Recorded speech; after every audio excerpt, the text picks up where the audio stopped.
പ്രകൃതി ചികിത്സയിൽ ചികിത്സ എന്നുള്ളത് പുറത്തു നിന്നും വരേണ്ട ഒരു രീതി എന്ന നിലയ്ക്കല്ല, അത് ഉള്ളിൽ നിന്ന് വരേണ്ടതാണ്. ഉള്ളിൽ നിന്ന് വരേണ്ടതെന്ന് പറയുമ്പോൾ അത് നമുക്കുള്ളിൽ നിന്ന് തന്നെ ഓരോ ജീവിയുടെയും ആന്തരികമായ പ്രവർത്തനങ്ങളുടെ ഭാഗമായിട്ടുള്ള ഒന്നാണ് കേടുള്ളത് മാറ്റുക, പുതിയതിനെ വരുത്തുക, അതിൻ്റെ തന്നെ ശരീരത്തിൽ ചത്തുപോകുന്നതിനെ മാറ്റുക, പുതിയതുണ്ടാക്കുക. ഈ ഒരു പ്രവർത്തനം നിരന്തരമായി നടക്കുന്നൊരു പ്രവർത്തനമാണ്. ത്വക്കിലെ കോശങ്ങൾ 30 തുടങ്ങി 40 ദിവസം ജീവിച്ച് പ്രവർത്തിച്ച് മരിക്കുന്നവയാണ്. അത് നമുക്ക് പ്രത്യേകിച്ചൊന്നും ചെയ്യേണ്ട, കുളിക്കുമ്പോഴും അല്ലാത്ത സമയത്തൊക്കെ ആയിട്ട് അത് പൊയ്ക്കോളും, പുതിയത് വന്നുകൊണ്ടിരിക്കും. അതേപോലെ തന്നെ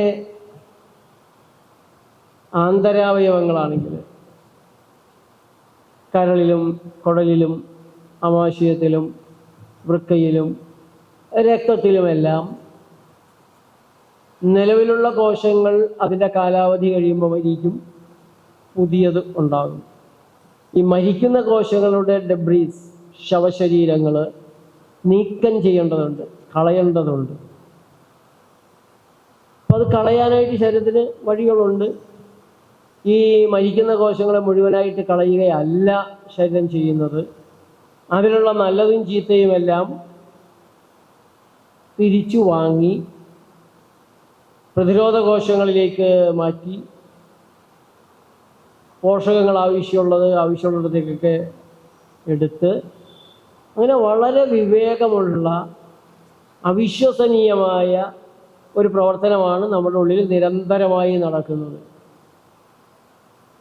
അപ്പോൾ അടിസ്ഥാനപരമായിട്ട് മനുഷ്യനെന്ന് പറയുന്നത് കോശങ്ങളാണ്, കോശങ്ങളുടെ കൂട്ടമാണ്. ഒറ്റ കോശത്തിൽ നിന്നുണ്ടായതാണ്. മൊത്തം മനുഷ്യ ശരീരത്തിൽ 37.2 ട്രില്യൺ കോശങ്ങളുണ്ടെന്നാണ് പറയുന്നത്. 1 ട്രില്യൺ എന്ന് പറയുമ്പോൾ 1 ലക്ഷം കോടി എന്നൊക്കെ പറയുന്നുണ്ട്. എണ്ണിയാലൊടുങ്ങാത്ത കോശങ്ങളാണ് ഓരോ അവയവങ്ങളിലുമുള്ളത്. അപ്പോൾ അടിസ്ഥാനപരമായിട്ട് ശരീരത്തിൻ്റെ ഉള്ളിൽ നടക്കുന്ന പ്രവർത്തനം കോശങ്ങളുടെ പ്രവർത്തനമാണ്. ആ കോശങ്ങൾ കൂടിച്ചേർന്ന് കലകളായിട്ടും അവയവങ്ങളായിട്ടും അവയവങ്ങൾ ചേർന്ന് സിസ്റ്റംസ്, വ്യവസ്ഥകളായിട്ടുമൊക്കെ, വ്യവസ്ഥകളെല്ലാം കൂടി ചേർന്ന് മനുഷ്യ ശരീരമായിട്ട് പ്രവർത്തിക്കുന്നുണ്ട്. ഇപ്പോൾ പല സിസ്റ്റത്തിൻ്റെ പേരുകൾ നമ്മൾ കേട്ടിട്ടുണ്ട്. ശ്വസന വ്യവസ്ഥ, രക്തചംക്രമണ വ്യവസ്ഥ, ദഹന വ്യവസ്ഥ, അസ്ഥി സ്കെൽറ്റൻ സിസ്റ്റത്തെക്കുറിച്ച് നമുക്കറിയാം, നെർവസ് സിസ്റ്റത്തെക്കുറിച്ചറിയാം, പ്രത്യുൽപാദന വ്യവസ്ഥയെക്കുറിച്ചറിയാം. അതിൽ സാധാരണ ഇത് പറയുന്ന ഡോക്ടർമാർ പറയാത്തൊരു വ്യവസ്ഥ, അതാണ് പ്രകൃതി ചികിത്സകർ നിരന്തരം പറയുന്നത്. അതാണ് രോഗശമന വ്യവസ്ഥ, അല്ലെങ്കിൽ രോഗനിർമ്മാർജ്ജന വ്യവസ്ഥ, ഹീലിംഗ് സിസ്റ്റം, റിപ്പയറിംഗ് സിസ്റ്റം. ഒരു മനുഷ്യ ശരീരത്തിൽ അങ്ങനെ ഒരു റിപ്പയറിംഗ് യൂണിറ്റ് ഉണ്ടോ? അതിന് കേടുപറ്റിയാൽ ആ കേടിനെ നീക്കുന്ന, കേട് തിരുത്തി നല്ലതാക്കുന്ന ഒരു സിസ്റ്റം, ഒരു സംവിധാനം മനുഷ്യ ശരീരത്തിൽ ഉണ്ടോ?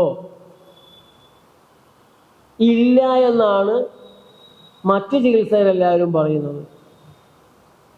നിങ്ങൾക്ക് എന്തെങ്കിലും തരത്തിലുള്ള കേട് പറ്റിക്കഴിഞ്ഞാൽ ഉടനടി ഞങ്ങളുടെ അടുത്ത് വരണം, ഞങ്ങൾ നിങ്ങൾക്ക് തരുന്ന മരുന്നുകളൊക്കെ നിങ്ങൾ കഴിക്കണം. ആ മരുന്നുകളാണ് നിങ്ങളുടെ സിസ്റ്റത്തെ ശരിയാക്കി തരുന്നത്, കേട് മാറ്റിത്തരുന്നത് എന്നാണ് മറ്റെല്ലാ ചികിത്സകളും പറയുന്നത്. നിങ്ങളുടെ ശരീരത്തിന് സ്വയം കേട് തീർക്കാൻ അറിയില്ല, സ്വയം കേട് തീർക്കാൻ നിങ്ങൾ ശ്രമിച്ചു കഴിഞ്ഞാൽ അത് വലിയ അപകടത്തിലേക്കാണ് പോകുക. അതുകൊണ്ട് നിങ്ങൾ ഞങ്ങളുടെ അടുത്ത് വരണം, ഞങ്ങളുടെ മരുന്നുകൾ കഴിക്കണം. എത്രയും പെട്ടെന്ന് തന്നെ നിങ്ങൾ കേട് മരുന്നുകൾ കൊണ്ട് പരിഹരിക്കണം, ചികിത്സ കൊണ്ട് പരിഹരിക്കണം. അതിൻ്റെ ഒരു വ്യാപ്തി, മരുന്നുകളുടെ ഒരു റേഞ്ച് നമ്മൾ അമ്പരപ്പിക്കുന്നതാണ്. വെറും 6 അടിയുള്ള ഒരു ശരീരത്തെ നന്നാക്കി തരാനായിട്ട്, അതിൻ്റെ രോഗങ്ങളെ മാറ്റിത്തരാനായിട്ട് 100 കണക്കിനല്ല, 1000കണക്കിനല്ല, 10,000കണക്കിന് മരുന്നുകളാണ് മാർക്കറ്റിലുള്ളത്.